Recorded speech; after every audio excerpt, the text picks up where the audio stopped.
vou passar rapidamente à Manuela. A Manuela Maneta, a minha sister, a minha maninha. A Manuela tem um percurso de vida muito interessante. A Manuela e o Carlos são queridos amigos que eu guardo no coração. Eu lembro-me tão bem, da primeira vez que encontrei o Carlos. Nós estávamos numa varanda em São Pedro de Goela, a olhar para o mar, a conversarmos um bocadinho os dois, a falar sobre os nossos sonhos, sobre os nossos objetivos, aquilo que estávamos a passar. E estávamos os dois ali muito encolhidos, muito tímidos, estávamos há muito pouco tempo no projeto. E tínhamos tantos sonhos, e partilhámos esses sonhos, e passados estes anos, é tão bom olhar para ti, Manuela, e para o Carlos, e ver como a vossa vida mudou, a quantidade de sonhos que vocês já realizaram juntos, não é? E tu, como és uma mulher de armas, és uma mulher e piras, não é? Faço por isso. Não, és sem dúvida nenhuma. E agora, eu não sei a certa que idade tens, mas pronto, seguramente depois dos 40, né, tiveste mais uma bebê. Vou fazer 48 anos e fui mãe pela última vez aos 46, quase 47. Exatamente. E é curioso como esta última gravidez da Sofia, não é, foi tão diferente das outras que tu tiveste. Não é? Eu gostava que tu comentasse um pouquinho sobre isso. O que é que tu fazias antes? Como é que era a vossa vida antes? E em que é que esta gravidez foi tão diferente?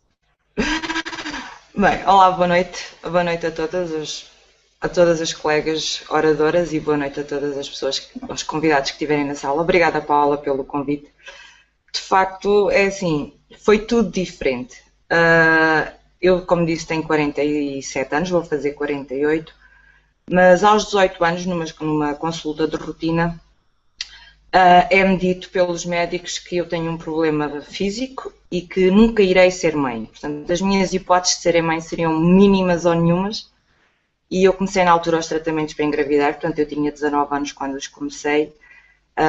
Pelo caminho conheci o Carlos, quando vim para Mil Fontes e comecei a trabalhar. Eu trabalhava na altura numa loja de artesanato. E o tempo foi passando e finalmente aos 29 anos consigo ficar grávida da Sara, que é a nossa filha mais velha, que tem 19 anos, e faço uma gravidez de alto risco, em que estive sempre em casa e quando ela nasceu, tinha ela 2 meses, eu tive que voltar ao mercado de trabalho. Portanto, quem criou a Sara foi a minha sogra.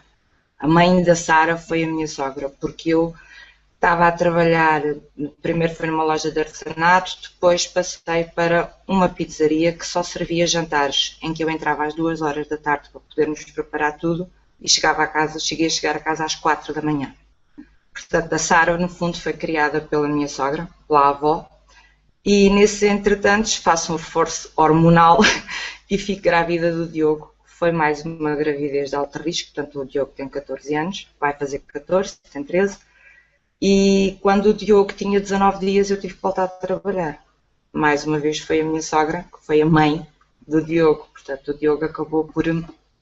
A Sara e o Diogo foram criados pela minha sogra. Entretanto, tinha o Diogo para aí 3 ou 4 meses. Eu vi que, de facto, estava a subcarregar muito a minha sogra e comecei a trabalhar numa outra coisa, que é quase que era a minha patroa sem ser. Eu tomava conta de casas particulares aqui em Mil Fontes, que é onde nós vivemos, e são casas de férias, e então eu tomava conta dessas casas e pensava eu que me dava disponibilidade de tempo. É um engano, porque só não muitas horas, as casas eram grandes e a história de que vinham cá de vez em quando não é assim. Eu cheguei a trabalhar 14, 16 horas por dia para trazer 400, 500 euros para casa. E os meus filhos, eu deixava-os, como nós vivemos no resto de chão e a minha sogra vivia no primeiro andar, continuava a ser ela a fazer de mãe e não eu. Entretanto, nós conhecemos o marketing de rede, na altura, com a empresa que nós tínhamos antes desta. O Carlos fez uma Arrui, não é? Inscreveu-se, mas o Carlos ainda fez melhor, é que ele conseguiu pôr o meu nome no contrato sem eu saber, mas pelos vistos eu assinei. Como? Não sei. Mas que assinei. Eu acho que ele conseguiu digitalizar e deu-me para ali, deve-me ter dito que era qualquer coisa. Estavas a dormir. Opa, eu não sei, devia andar meio a dormir, só sei que mais tarde vinha saber que afinal tinha um negócio e que isso até funcionava pela internet. Eu, que era a info excluída cá de casa, né, que nem um e-mail sabia abrir, sou sincera, eu até há 2 anos atrás não sabia abrir um e-mail, não tinha Facebook, não sabia nada. E pronto, e fui confrontada com essa situação, ter um negócio online, e então decidi ver o que é que era. E já estava a começar a ficar extremamente desgastada com a minha situação profissional, porque chegou a crise, e a primeira coisa que se faz quando se entra em crise é a casa de férias passa para segundo plano, nem que seja em termos de empregada. E então eu já estava subcarregada na mesma, mas em termos de horário, de monetários, pouco mais trazia. Ultimamente já estava a trazer cerca de 300 euros, 360 euros para casa. E com esse valor, de facto, não valia a pena andar por fora e comecei a dedicar-me a ver o que é que o Carlos andava a fazer, porque ele é que estava a começar. Comecei a aprender, criei o próprio Facebook, o meu Facebook, ganhei Skype, decidi instruir-me a mim mesmo em termos de internet e foi quando apareceu então a Empower e os Lazy Millionaire. E é giro porque nós entramos em outubro e este projeto deu-me uma paz de espírito e uma certeza tão grande daquilo que eu estava a fazer, que eu em janeiro fico grávida e só descobri em maio. Epá, isso é preciso andar muito distraído, estar muito descansado, Manuel. Eu juro, eu acho que estava a entrar na menopausa, porque assim, aos 46 anos não era suposto, porque eu não sei se tu reparaste que eu disse ao princípio, eu fiz tratamentos para engravidar durante 9 anos. Para conseguir o Diogo, eu faço um reforço hormonal durante 3 anos. E agora? Assim, então eu acho que, apesar de eu ter tido os problemas físicos que tive, a certeza daquilo que eu estou a fazer, o eu ter conseguido uma paz de espírito e uma certeza no meu futuro, eu acalmei e de facto tive uma santa gravidez. A Sofia tentada ser, foi uma gravidez santa mesmo. E depois tem outra coisa, a Sofia, o meu dia é comandado pela Sofia. Ou seja, a Sofia acorda, eu levanto-me, trato dela, arrumo a casa.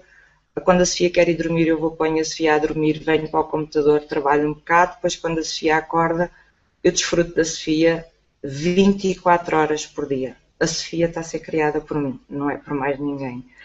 E isso, por muito que nós já tenhamos ganho em termos de internet com o Empower e com os Lazy, não paga. Não, nada. Nunca, jamais em tempo algum. E é completamente diferente. E eu recomendo vivamente, porque é assim, eu costumo dizer que a Sofia foi o meu danoninho.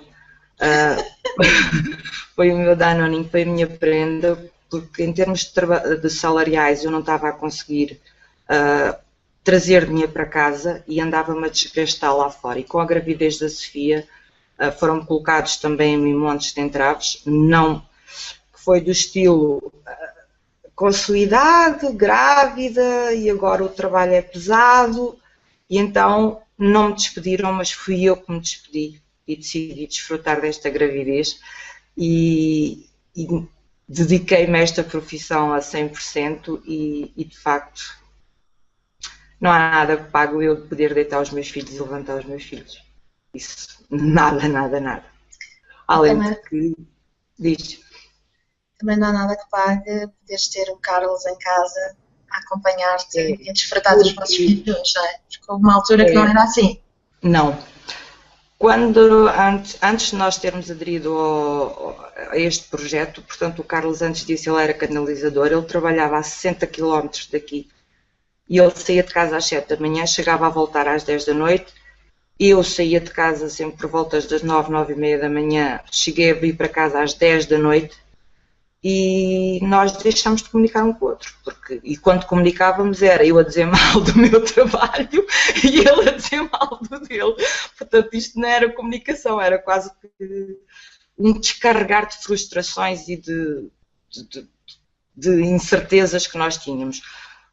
Eu comecei a ficar com menos casas, ele começou a não receber dos clientes dele, então a insegurança que começou a haver e os problemas que surgiam, isso desgastaram imenso a nossa relação, porque nós por isso simplesmente deixamos de comunicar, nós só falávamos um com o outro para discutirmos por coisas às vezes que nem tinham sentido.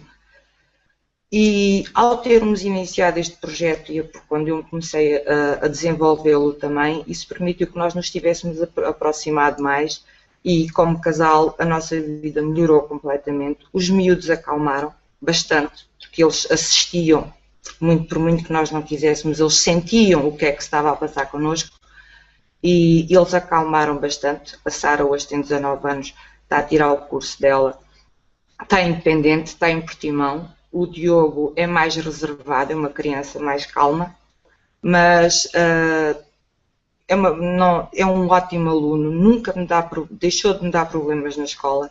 Eu não preciso me levantar de manhã para o levantar, ele vai sozinho, ele faz tudo sozinho, faz o pequeno almoço dele, veste-se e vai, e tornou-se uma criança extremamente independente, vai connosco para todos os eventos, porque os Lazy devem ser o único grupo que eu conheço que faz eventos empresariais, mas onde convém que nós levamos a família para podermos desfrutar todos. E o cão, e o gato, e o periquito.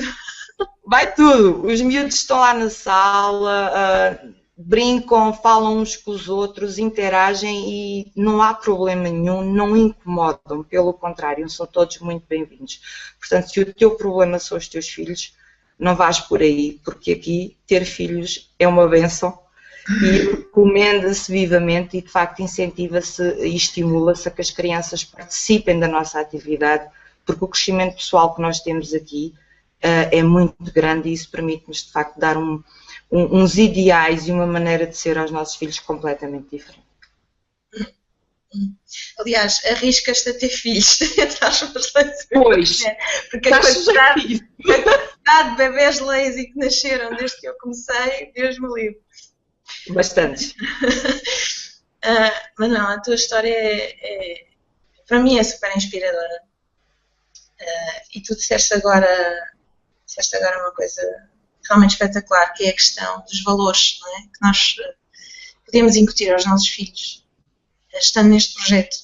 Valores e ideais e formas de pensar diferentes, fora da caixa, não é? Para que eles pelo menos tenham a oportunidade de não serem logo desde raiz formatados, não é? Para estarem dentro da caixa. Nós já tirámos a caixa fora, não é? E é engraçado porque, por exemplo, o Cláudio costuma dizer, quando lhe perguntam o que é que ele quer ser quando for grande, ele diz que quer ser lazy, não é? O Diogo diz que já é, portanto ele não quer ser mais nada. Ele não quer ser mais nada. E é interessante porque eles acompanham, não é? Acompanham o que é que os pais fazem e percebem a diferença dos pais deles para os pais dos amigos na escola. Os pais vão buscá-los, os pais vão levá-los, os pais passam tempo com eles, os pais podem estar de férias com eles o tempo todo, não é? E eles percebem a diferença. E de vez em quando faltam, quando é os eventos, né? Porque faltam um dia ou dois, e epá, sortudo! Os sortudos, né? Porque este projeto surgiu porque assim, eu durante tantos anos eu tentei agradar a tudo e a todos e eu nunca consegui agradar a ninguém. E aqui eu posso ser eu, porque primeiro tenho que agradar a mim mesma e só depois é que posso de facto agradar aos outros e ajudar os outros. E graças a isso eu cresci como pessoa e estou a incutir esses mesmos valores, essa mesma independência aos meus filhos, de forma a que eles sejam melhores pessoas no futuro e ao mesmo tempo, com este projeto do gás, estou-lhes a ensinar e estou-lhes a mostrar que há crianças que não têm o que ele tem e que nós podemos ajudar, nem que seja fazendo o que se fez no último Life Extreme, em que nós apadrinhamos uma criança do Benin e o Diogo sabe e já se ofereceu para da semanada dele dar algum dinheiro para ajudar também, portanto começa aí logo com boas bases e bons princípios e isso é fundamental para que os jovens de hoje sejam excelentes homens amanhã. sem dúvida, sem dúvida. Obrigada, Manuela. Obrigada Obrigada, pelo, eu.